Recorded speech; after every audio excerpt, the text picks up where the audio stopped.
来高雄一个展现市过大路的时阵，发现涂骹有物件光响响，详细一个看，竟然是1,000块的钱票。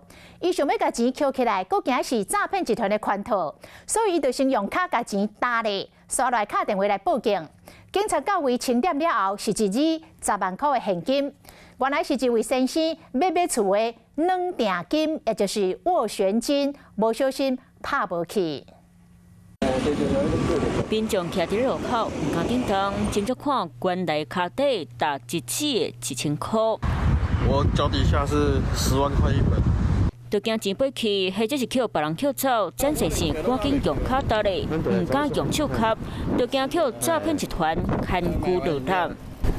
你好，走过来看到，有一本亮亮的在我脚下。我不晓得，我等下手弯下去，等下会不会有人冲出来，马上说，哦，你拿我的钱干嘛的？然后就开始有一些有的没的，我不如先给他踩着，然后再报警。这件代志就发生伫咧19号下晡，地点伫咧高雄延平和立成路口。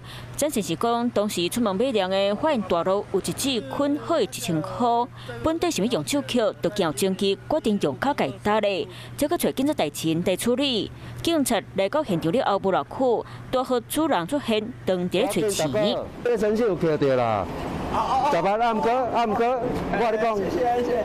失主到案后声称该10万元现金是他的买房斡旋金，因一时不慎才会遗落在现场。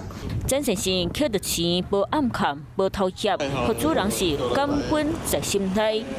Hello， 我是雷亚，想要抢先掌握最及时的新闻资讯吗？赶快订阅、按赞、开启小铃铛，锁定华视新闻 YouTube 频道。